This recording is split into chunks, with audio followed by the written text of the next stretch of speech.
Okay, this evening we're welcoming Dave Schroeder, who's director of the Kenton County Public Library with three branches in Covington and Independence and in Erlanger. And Dave's going to introduce himself, and he's going to talk a little bit about his own journey to public history and how he has gotten his degrees over the years. And so I'm going to turn it over to Dave right now. Dave.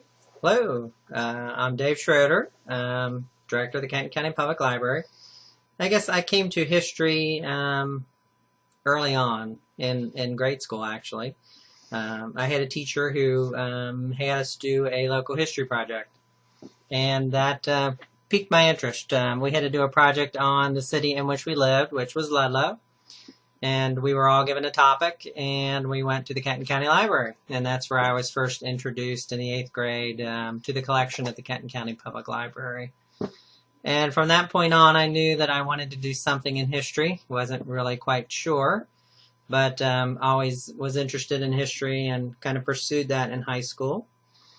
When I was a senior, I took a job at the Covington Library as a shelver. Which is where most librarians start out. And eventually, about a year into that, I began working in the local history department. So that was where I really became interested in local history. And in the local history department, I was responsible primarily for the newspaper index. We have one of the largest newspaper indexes actually in the country at this point. We have over 1 million entries. When I started doing that work in 1987, we were doing it all by hand.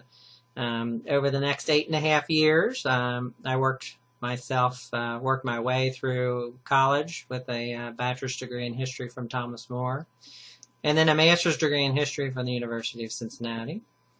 And during that time, I was primarily indexing newspapers. So we would read an article, and we would index it or catalog it like you would a book.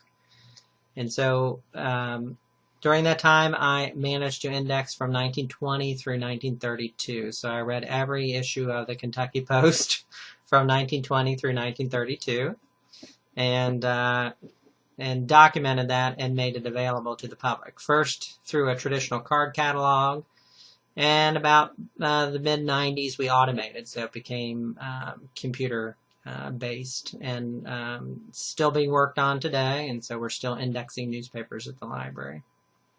Fantastic. So after you got your master's in history, you spent some time as an archivist, right? Correct. Do you want to talk a little bit about that? Because a wonderful thing about Dave is he's really done it all. He's been a public historian.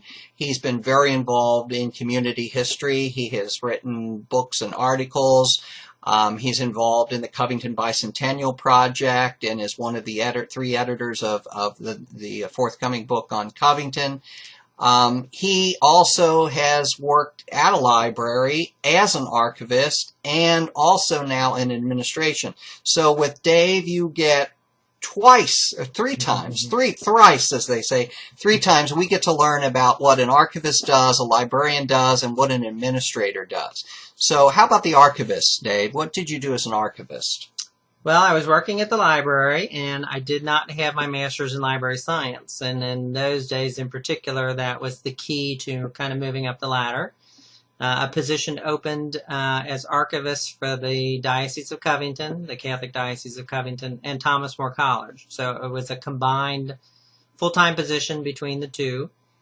And so I was fortunate enough to be offered that position, and I worked as archivist for those two institutions for almost 5 years. And during that time period, I was responsible for maintaining the historic records of not only the college, but also the entire diocese. So we had material spanning the 1700s through the late 1990s. My job was varied. I not only processed incoming collections, I was also responsible for making sure that the current collections that we already possessed were being preserved properly. One of the things that I did while I was there was to make them more available to the public. before I was really the second archivist for the diocese and for Thomas More. The first archivist was Sister Mary Philip Trout, who really pulled together both of those collections from various places throughout northern Kentucky, and focused primarily on just getting them pulled together into one place, getting them into proper archival settings, and making sure that they were preserved. So I was able to take it another step and to make them more available to the general public. So I began doing some workshops. I did some tours. So just invited people to come in and learn a little bit about the archives, for instance, at the Catholic Center, and then gave them a tour. We began opening up the records so that people who were doing historical research had access to those materials. And we also started collecting materials that were still kind of hanging out there that had not been pulled in before. So at the diocese, I was really a one-man show, but I did have the help of a volunteer. And I did that 2 days a week. 3 days a week I was at the college, and there I was preserving the records at the college, but I was also doing some administrative work as well. Many of the records being preserved at the college were for accreditation purposes, and so we were going through our SACS reaccreditation, and so we had to make sure that we had minutes of meetings and faculty files and all of those pertinent items on hand. We also had a very active history department at Thomas More, and so the students were using the archives for research. And I was helping them, and I also had the opportunity when I was working as an archivist to also teach history. And so you had to be familiar with, and when he speaks of SACS, we're talking SACS, which is the Southern Association of Colleges and Schools, which is the regional accreditation body for Northern Kentucky University and Thomas More College and places south of the Ohio River. And so Dave had to be familiar and work very closely with the college administration, because certainly he had to be aware of which personnel records needed to be kept. And obviously there are all kinds of government regulations saying which kinds of records should be kept. And some of those deal with is the person, a permanent, is he a citizen? He or she a citizen of the United States? Correct. We also had to make sure that they had their proper credentials so that they were teaching in the area in which they were certified to teach. You had to have certain materials on their syllabi that they had used during the last 10 years, since the accreditation happens every 10 years. And so there's a lot of those materials that had to be kept. Also during that time period, though, I was on the administrative council of the school, the Academic Affairs Committee it was called, and so I was working with the academic dean and with the head of the library, making sure that we were collecting materials from a broad span of the history of the college. And we also had some smaller local history material collections as well, including a collection on the person Thomas More. So we had a Thomas More collection that actually predated the archives. And so basically you needed to be familiar not only with some of the governmental regulations, but some of the regulations for our accreditation body at that time. And actually you were keeping records which at any particular day, maybe the dean would contact you, maybe the president would contact you and say, I need information on such and such, maybe the public relations department, maybe somebody writing grants. So you never really knew what your day was necessarily going to look like. So you had to have a basic familiarity, and usually with administration, a quick turnaround time. Correct. Most of the time when I was being asked for information, it was somebody who needed something quickly, which is usually what happens. And so knowing the collection was very important as well. Both of the collections had, at the diocese and at Thomas More, had been cataloged on a very broad basis. And I went through each collection and cataloged it on a much more specific level, so a much more detailed level. And by doing that, I was going through every collection every sub part of the collection. So I was learning what we had. And that was really invaluable because when the dean would call and ask for a particular document, I usually knew what we had and where it was. Or without, you did, or whether or you if had we it. didn't have it, correct. And you could try to fill in the blanks as well. And it's very important now, although it maybe wasn't important then, with email correspondence and so forth, for archivists to be aware of, in terms of Northern Kentucky University, there are state laws saying that certain things need to be kept even if they're electronic documents.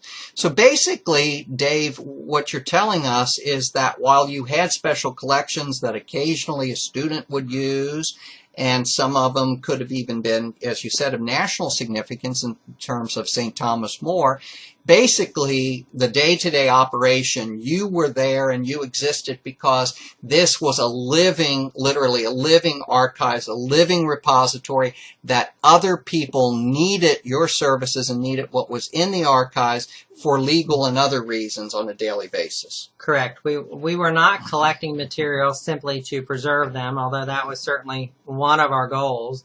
We were collecting materials to support the work of those institutions.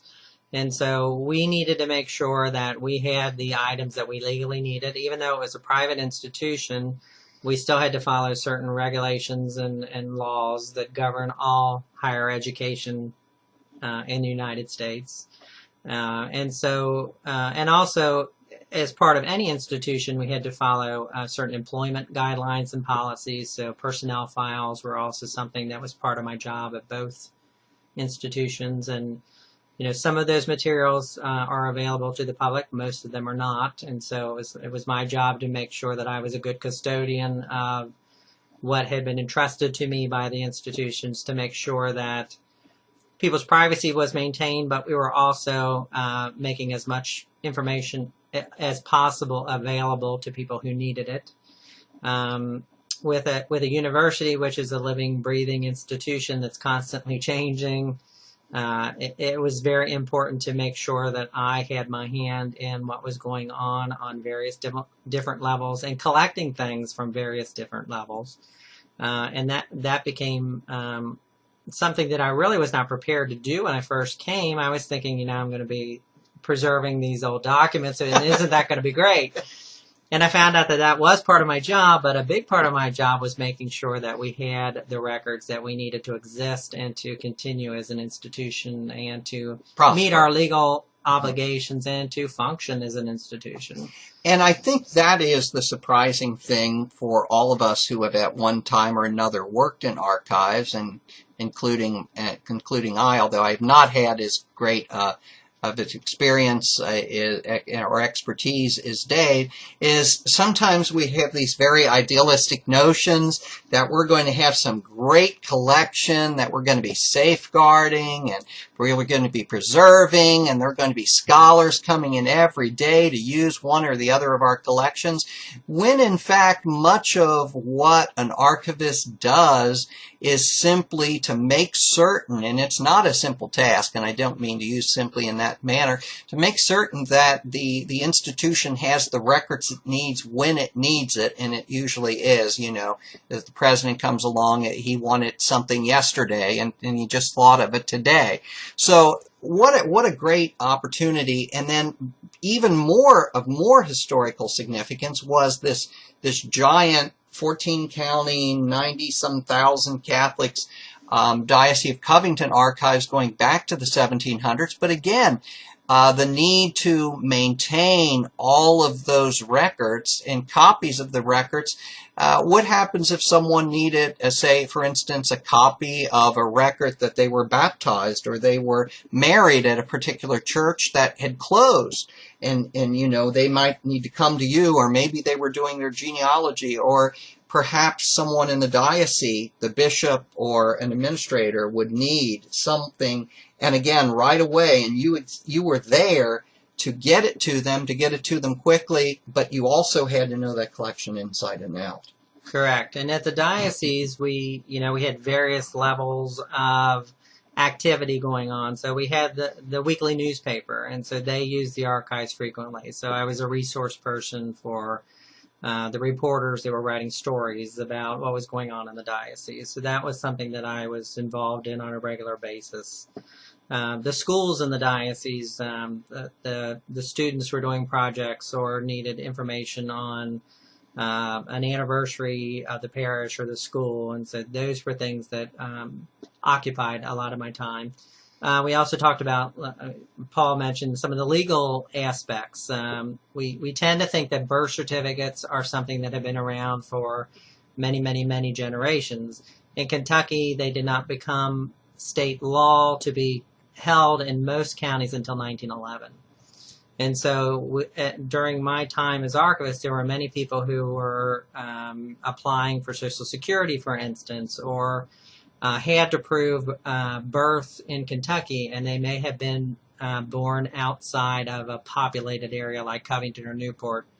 And so the baptismal certificate was an accepted document by the government, but it had to be sealed and it had to be signed by a custodian of those records. And since I was the custodian of those records, it became my job to make sure that those individuals received those documents to get whatever they needed for their daily lives. So we were touching people on a very personal level, but also meeting the needs of the institution. So we were really, again, handling many different things on many different levels. The thing that I found most challenging at the diocese was just the sheer volume of materials. And so we talked about, trying to meet the needs of the institution, but also trying to make sure that those materials were being safeguarded. And there were so many materials that an organization of that size maintained for 150 years and accumulated very quickly. And so making sure that we were caring for those and making them as accessible, that was one thing that I really made a big part of my goals and priorities, was to make those records as accessible as possible. Knowing that he, again, had to keep some things confidential, did you keep usually like a 75-year rule? For personal records like baptisms, marriages, deaths, typically 75 years is the key. That is what the federal government uses for release of census information. And so we tried to stick to a 75-year limit.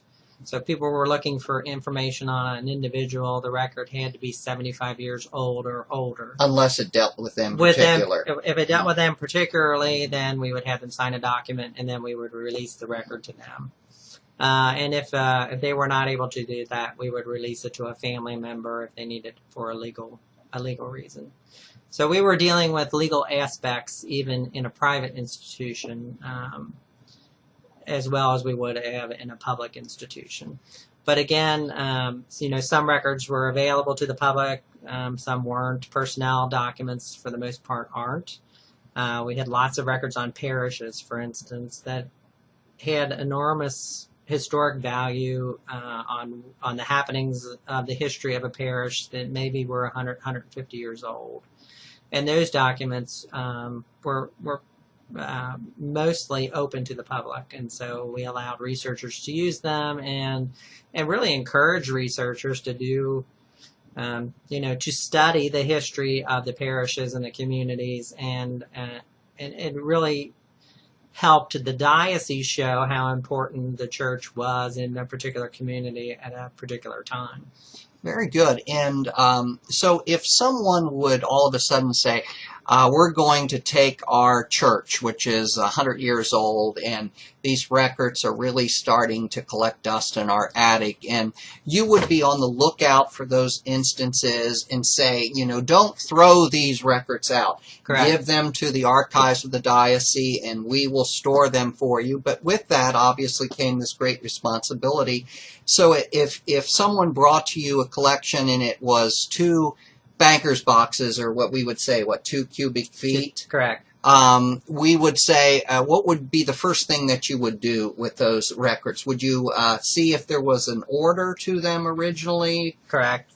First, you would look for original order. You want to make sure that however the records were kept, that you keep them in that same order so that the integrity of the records are kept intact. Another thing you're looking for is provenance, so you want to make sure that you record where the records came from, where who produced them, if you could determine that. When the diocese archives took them on as part of their collection, and so we had paperwork that we used to keep track of all of those acquisitions, we call them. So, and in terms of acquisitions, you want to make certain very much that there's some sort of deed of, right? Correct. If it was a parish record, the deed of gift was really not that important because parish records belong to the diocese. If it was an outside organization, then we would ask them to sign a deed of gift, which basically turns over ownership and copyright to the diocese or to the archive in which you're working. And so even at the library today, when we have a group that's donating to us a collection, we ask them to sign a deed of gift, which is basically turning over the rights and ownership of that collection to the library, so that we make sure that as custodians, we are holding up our bargain of maintaining them and providing access, but we also are making sure that we have the right to allow them to be used by individuals, and that we have the ownership capability to make sure that when people are signing it or using it for a purpose, that the library does own those materials. And that somebody doesn't come back Correct. 10, 15, 20 years later and say, this belonged to my mother, she's deceased, I want him back, because there are horror stories of small archives and even not so small archives, libraries, and museums, some in this general area, when they didn't do a deed of gift, how people would actually pull things right out of exhibits and take them back. And that's the last thing you want to have happen to your institution. Yes, and sometimes that's done because people, when they donated them, the value of the person, in the eyes of the person who's donating it, the value is historical, not monetary. After a generation maybe has passed, the children or the grandchildren see the monetary value perhaps of it. And so pulling it back and saying, no, this belongs to our family, it's hard to justify that it doesn't if you do not have some sort of document where the person actually signed it over to your institution. And as you've said, there have been many instances where things had to be returned that the person who actually donated them would not have wanted, or was not their wish, but the family took it into their own hands. So they're very important to have that legal document, because it becomes a legal document, the deed of gift. And the other thing to sort of remember here is that you know, as custodians of this gift, you're going to end up the institution is going to end up putting a lot of money into preserving those things. So if someone actually does come back, then you're saying, well, we've not only put a certain amount of staff time in, maybe we even got a grant to do this, but we've also put them in the photographs in acid-free sleeves. We've used acid-free, maybe Hollinger boxes, acid-free folders, and that would be kind of your next step, right? Yes. You would try to preserve the collection. If the collection has a limited scope or a limited appeal, then usually those items would be put into acid-free folders, acid-free boxes, mylar folders for photographs, and those kind of items. And then they would be accessioned, which basically means cataloged, and then put into an archive facility that hopefully is temperature and humidity controlled.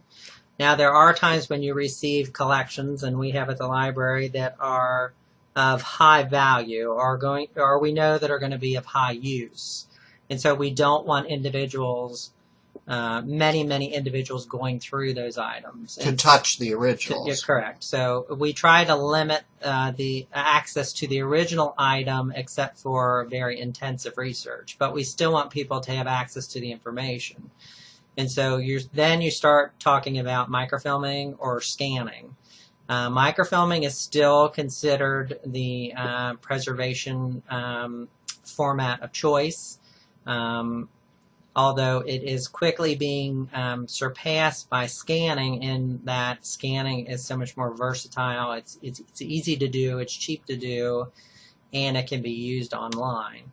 But microfilm at this point still has a longer shelf life. And as long as you have a magnifying glass and a light, you can read the microfilm. And so how long could we expect the microfilm copies to last? 200 years, 150 years? There is microfilm now that is over 75 years old that is still in excellent shape. We really don't know, but we feel that it has at least a minimum of a 100-year lifespan, if not longer.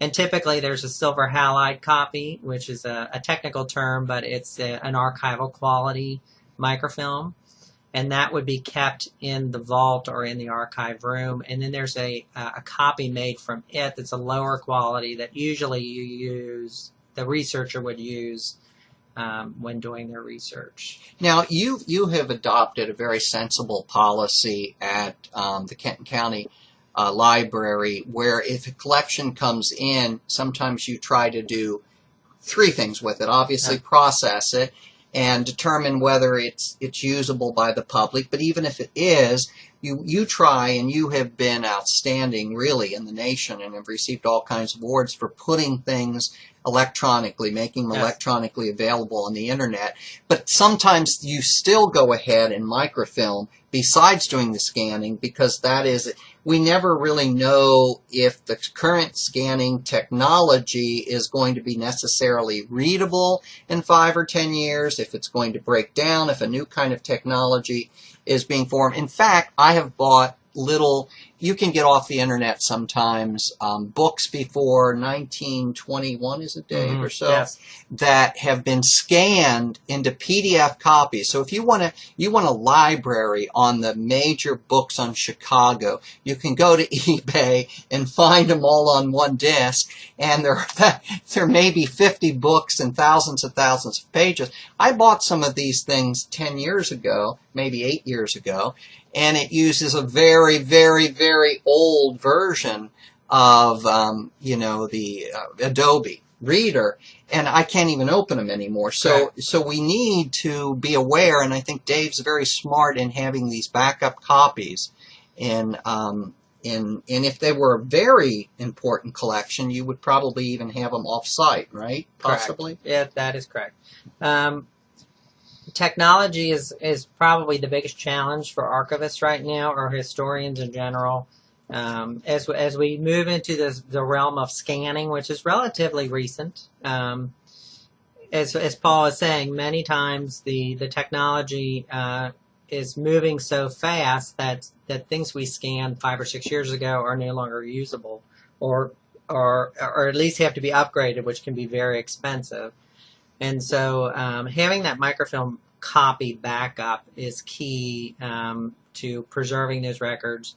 And as Paul said, if those records are of a particular importance, or of historical importance, or of importance to the institution, oftentimes copies of those archival microfilm are kept off-site. And so we have a collection at the library on site, but we also have a collection off-site that's in outside of our region. So the microfilm is kept in another state, and it's kept in an archive facility. So if something would happen in northern Kentucky, we would have backups to at least the most important collections that we own. Tornado, fire, any Correct. Number of things. And another thing that's becoming interesting is the cloud, in that you can now store scanned images off-site in the cloud, so to speak. And so, you can pay Amazon to be your backup. And so you're starting to see archives doing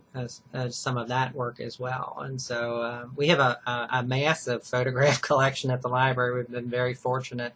How large is the photograph collection at the library? Right now we have 90,000 photographs that are scanned and indexed, and they're online on our webpage. And we probably have, we don't know how many we have left to scan and and catalog, but we think there's somewhere in the neighborhood of another 20 to 25,000. So we're still slowly going through those and processing them. And that might be a good example of what we do. They're either donated to us by individuals, or many of them were donated to us by the Kentucky Post when it went out of business. But they come to us. We have a deed of gift from the Kentucky Post, for instance, and they turned over copyright of all those photographs to us. And so we own the copyright to those photographs. They are sorted and arranged. They are then put into acid-free photograph sleeves. They are then cataloged and entered in a computer, and then they are put in acid-free file folders. Before they're put in acid-free file folders, however, we do scan them. So we do a high scan, a TIFF image of them, the highest quality that we can get. And those are stored both in the library and off-site. We also store a JPEG image that is actually what you're viewing on the web page. So if people find a photograph they're looking for, we can often give them a more detailed image if they really need it as a TIFF image, which is a higher quality.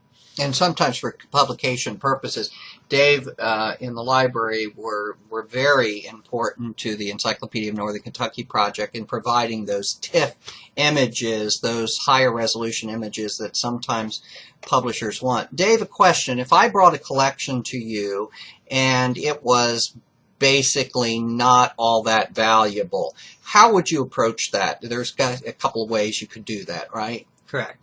There are times when people come to us with collections that for one reason or another we are not interested in. Sometimes they don't fit our mission. It's very important for an archive to have a mission and a collection development policy. You can't take everything. And you don't really want to take everything because you will become overwhelmed very quickly. And everything means proper storage at proper humidity and temperatures. It means staff time. It means correct buying. It's everything you could imagine. All the supplies. And there are times when collections are given to us, or people want to donate the collection that really do not fit our criteria. We tend to collect Kentucky materials with a little bit of Southwest Ohio, Cincinnati area. So we will have people who will want to donate to us materials from Illinois. What we try to do there is to find an appropriate archive and direct them to that archive that collects those kind of materials, because we don't want to see them lost. On the other hand, we don't have the space and we don't have the unlimited resources to preserve those materials. They don't fit our criteria, and so we reject them, but we do it very politely and try to get them to somewhere where they need to be. There are often times, too, when people want to donate things and they feel that this item has an intrinsic value or a historical value, and it does to them personally, but it really does not to the community. And so you have to be very careful there not to insult individuals. But again, you don't always want to take items just because someone gives it to you. You end up having a collection that has no cohesion, that is very expensive to maintain, and that nobody is really interested in. And that if that individual comes back and says, Dave, where'd you put that photo of my great-grandmother? Correct. And the great-grandmother wasn't from this area, but was from Illinois, and you're not using it, they're going to be insulted by the fact that you haven't processed it yet, you're not using it, it's not cataloged. So he makes a very good point. Another thing would be, let's say I give you some books and you already have copies of those books. You could tell me that would you mind if the friends would sell this particular book? We have a large Kentucky history collection of books, about 25,000 items on Kentucky history, mostly Northern Kentucky, but Kentucky in general. So we get a lot of people who want to donate to us books that we already own. Typically, we try to have a backup copy, particularly for older books. So if we don't have a backup copy, we usually will accept the item and put it in closed stacks so that if something happens to the item on the shelf that people are using, we can replace it.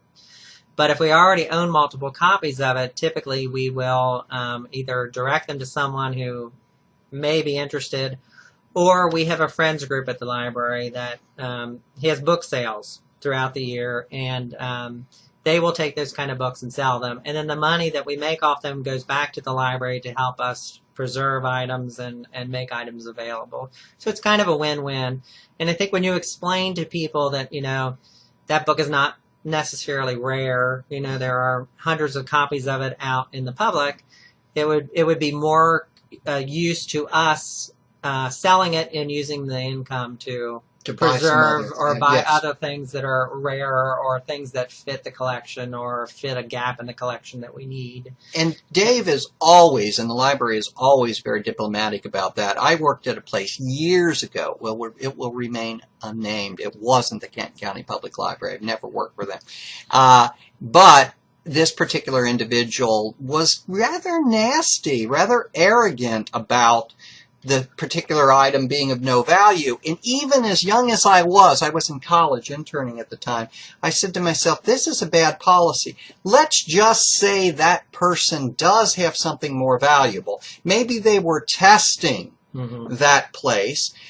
Maybe after they felt so rejected, that maybe they really did have something else that they would find next week in the attic that they didn't know that could be very valuable. And since they had received the tongue lashing and the insult, who knows what could get actually thrown out in a collection because someone. Now, this is a very important question, and this is very legally tied, and all of you need to know this because you may not be archivist, but you may be a one-man show at your little museum where maybe you become director. You may be doing all of it, including collections and archives, management. If someone comes to you, so I've got a nice collection, Dave, and I come to you and I say, I'm going to give you this collection, Dave, and I want to take a big tax write-off, and I say the collection is worth this amount. What can you do? Well, when we accept collections, we ask them to sign the deed of gift. If they would like to have an appraisal made of the collection, they're certainly willing to do that. We do not pay for the appraisal, but if they would wish to pay for the appraisal, that will be attached to the deed of gift. However, we never place a value on those items. And so we will not give them a receipt saying this collection was worth X amount of dollars. And everybody knows why that's the case, because there could be all kinds of problems involved in that. If Dave is, as he is, a good friend, and, he would wink and say, Paul, that's worth $100,000, and we know it's not worth $100,000, then we just cheated the government. So, as the institution receiving the gift, you cannot place a value on that collection. Now, things might be different if I come to Dave with some stocks and bonds, Correct. Which my CPA can look up that very day that I give him and say, this is P&G stock and it's worth on this day this particular amount. But it's a different story if it's books, if it's artifacts, and there are professionals out there who would be able to make those appraisals.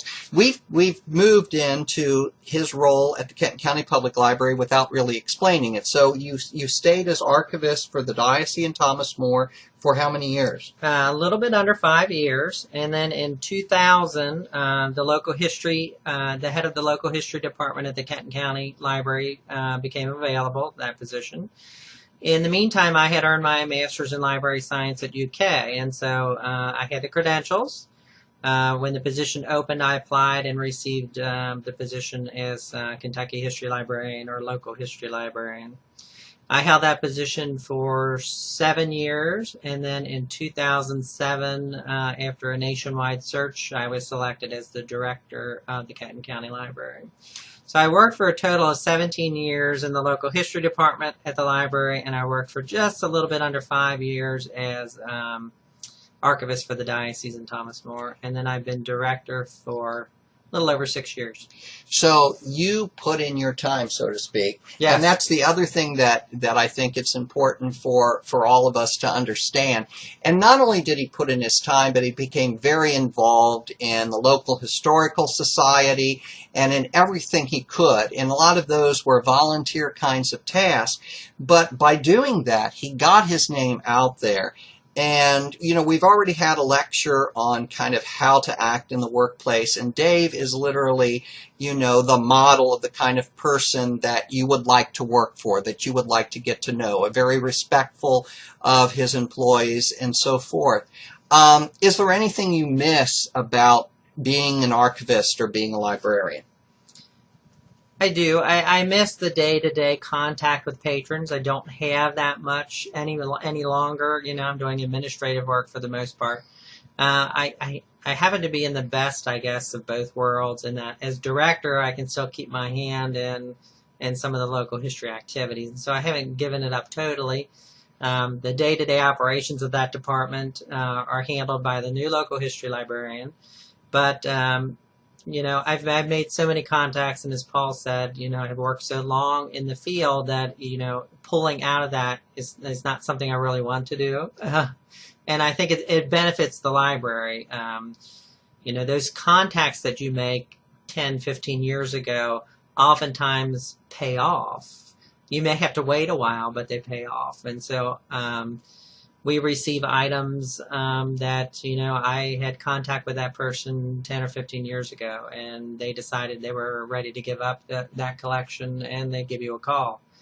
And they give me a call because they have a relationship with me. They heard me speak. They asked me my opinion, and I gave them my opinion or gave them my advice. And so as an institution, we don't want to lose that continuity, but I can't devote 40 hours a week to running the local history department any longer because of my other duties, but I can still help out in that way. And I really enjoy doing that. And I still am on the speaking circuit, so to speak. So I take my dog and pony show out on the road every once in a while. I still do a lot of research just on my own for my own enjoyment because I really like local history and Northern Kentucky history. And so I'm usually probably giving a dozen or so speeches or talks throughout the year. So I keep my hand in on it. And I think that's benefited the library, it's benefited our collection, and it keeps me involved and kind of in touch with my original work. So you have the best of both worlds, Yes. And because you are very personable, but you weren't always this outgoing, right? No. Mm-hmm. I guess you would have considered me shy Yes. in high school and college. And I think, as you get into the field and if you start pushing yourself and, I knew I wanted to do something in this field and I knew this is the career that I wanted to be in. And part of that was being more outgoing, being, more willing to engage people and get out of your comfort zone. And for me, that was difficult at first. It was something that I had to learn to do. And something that I had to watch and observe other people doing and kind of emulate and follow their lead. And that's pretty much what I did. And, it takes a while, but again, being able to have those connections with people is really how you build your collection. And I can attest that Dave was shy because I taught Dave when I was very, very young and, as they say, wet behind the ears still. I think I was in my late 20s when I started teaching full-time at Thomas More, and Dave was an absolute delight. He was shy. He has grown into all of his positions, but the importance today is to understand how important integrity is, how important respect is, and those are the kinds of things that build not only a reputation for yourself, and especially if you're an archivist and you're dealing with issues like Dave did of confidentiality, things that you know and you know that you cannot let anyone else know ever. And that really builds a strong reputation for someone like Dave. Are there challenges to your job now? What are your biggest challenges other than, say, money and declining revenues from the state and so forth? Sure. Anytime I think you take on a position of in administration, especially of a larger institution, your life changes. What you do on a day-to-day basis changes very quickly. And so, my life as being a relaxed historian changed a bit. I started having to deal with budgets, and I had to start dealing with personnel and dealing with the realities of funding and the realities of making sure that we had a collection, not only local history, but our general collection that meets the needs of the people of the county, and making sure that we're good stewards of taxpayer money. Many of you will be working in tax-supported institutions or will be receiving money from tax-supported institutions through grants and through other institutions. And so being able to deal with the transparency that goes along with that is very important. You need to make sure that you're spending money very wisely. You need to make sure that you're being accountable to the public. You need to make sure you're being accountable to people who are paying the bills, so to speak, which in my case are the people of Kenton County. And so that's something we work very hard at the library. And we have a very broad mission of meeting the informational needs of every resident of Kenton County. And part of that is meeting the local history needs, which we still take very seriously. Part of it is meeting early childhood literacy needs, or homebound residents, or children in daycare, or children in schools. And so we are constantly looking at ways of how to better serve the public. How to keep up with technology is a huge challenge, and I'm very fortunate that we have some very talented people on our staff who are techies and who love that kind of challenge and who keep up with that. And so my job in a way is to make sure everything is running smoothly, but also to give them enough freedom to experiment and to work with what they think will best serve our population. And so I think being an administrator is a balance between having control over the institution to a certain extent, but not doing it in a micromanaging sort of way. You have to be able to be open to new ideas. And I learned a long time ago that I don't have all the answers and that I don't know everything. And so hiring talented people is so important. And what we find out is skills are very important, but also it's your ability to analyze information, your ability to interact with other people, your customer service skills. Those things are things that often come to you over time. And so we're looking for those kind of skills. We know that we can teach you how to catalog a book. We know we can teach you how to scan an item. It's harder to teach you how to have good customer service skills. And so we're looking at some of those soft skills, they used to call them. I don't like that term because I don't think they're really soft skills. I think they're very important skills as we move more and more towards public service and what we're doing as a society, not only in government, but in most of the industry in this country. Public service or customer service has become so important. And so we started out the class saying that there are several rules to public historians, and these could also apply to public, those working in a library setting, public libraries, academic libraries, etc. Much of it is customer service, but it's an awareness, number one, of audience. And we said it's like to real estate, location, location, location, audience, audience, audience.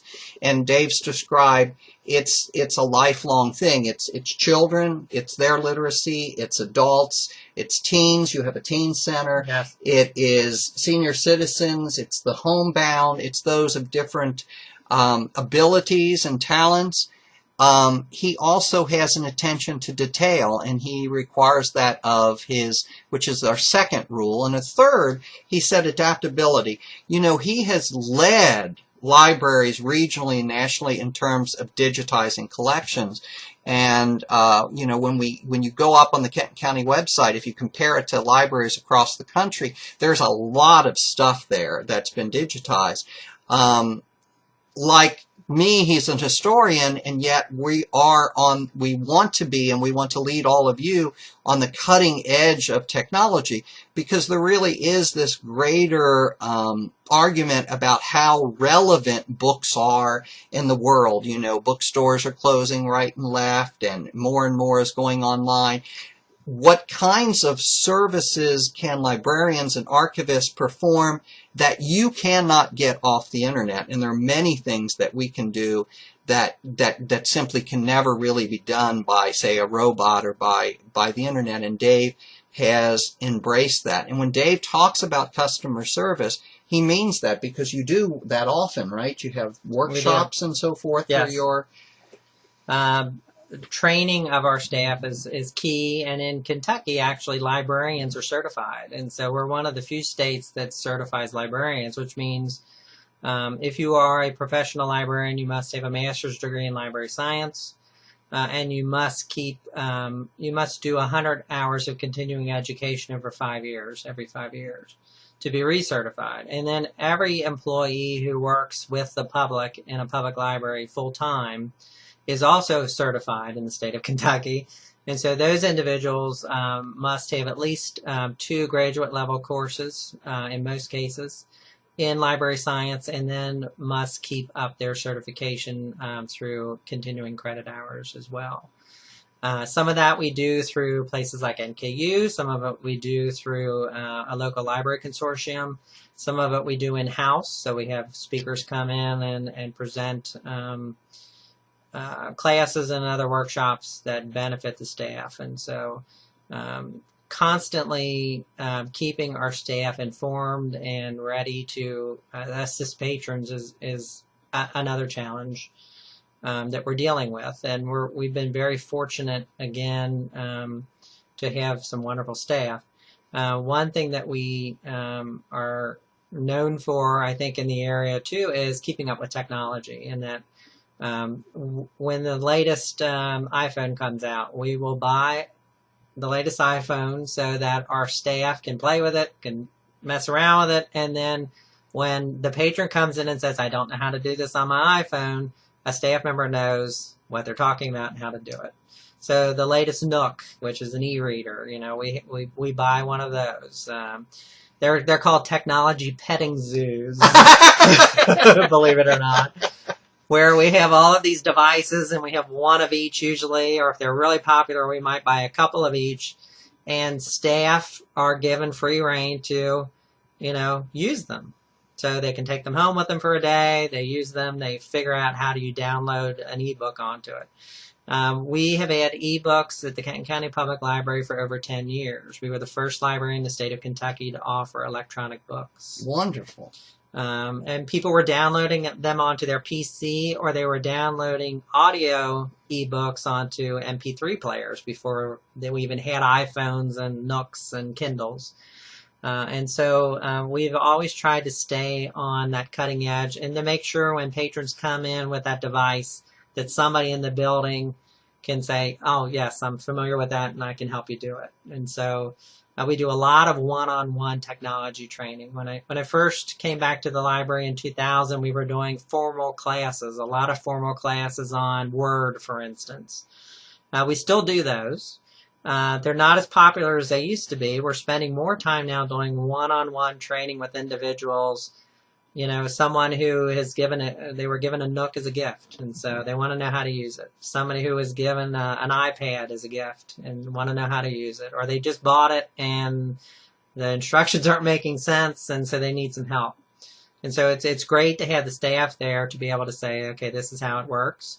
And then it gives the staff the opportunity of saying, you know, are you interested, for instance, are you interested in history and genealogy? Well, you can use that iPad to get to our webpage to find these materials. So it opens the door. Yeah, and you're cross-pollinating. Cross-pollinating and cross-marketing. Yes, and that's something that we're constantly doing.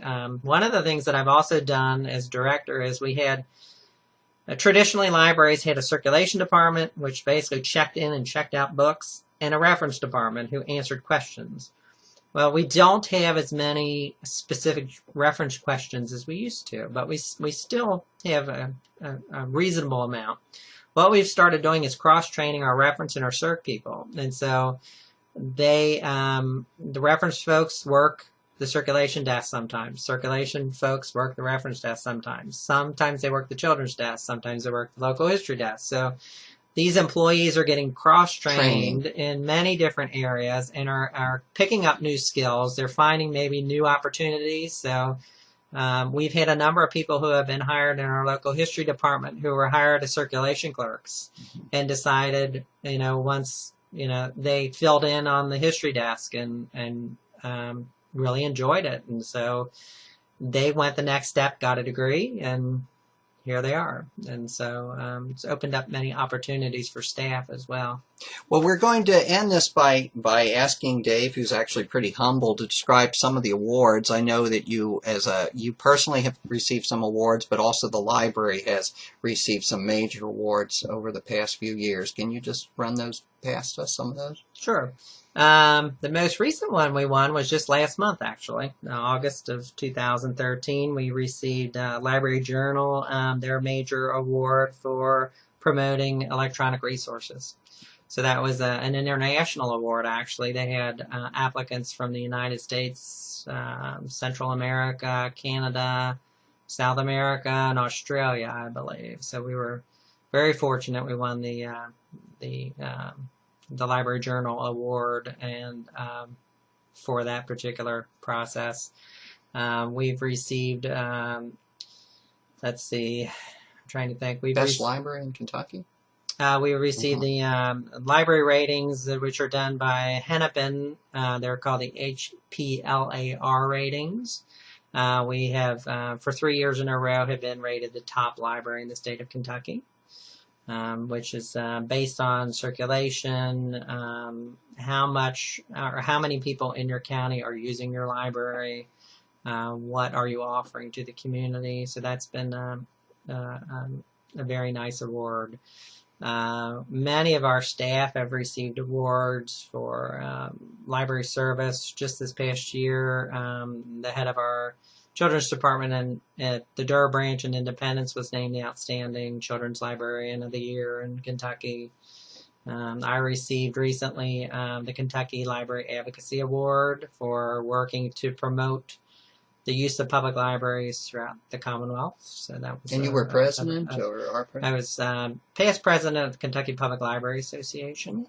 I'm also I'm the president of the Friends of the Kentucky Public Archives.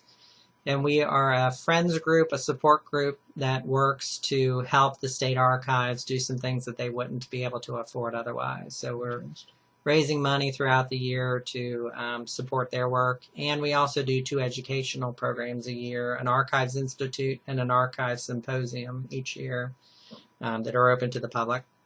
And I've been on the State Archives and Records Commission for the last 5 years. So I was appointed by Governor Ernie Fletcher and reappointed by Governor Steve Beshear. So, wonderful. Yes. Well, we are very fortunate to have had Dave generously donate his time to speak to us this evening. If there are any questions, if you want to email those to me, and I can make certain that Dave gets them and answers those. But again, I want to thank you, Dave. It's always a pleasure to have you talk to our Masters in Public History students. And if they want to contact you, they can do that as well. Yes. My phone number at work is 859-578-3600. And my email is dave.schroeder, and that's spelled SCHROEDER @kentonlibrary.org. Thank you, Dave. Thank you very much. Thank you, Paul.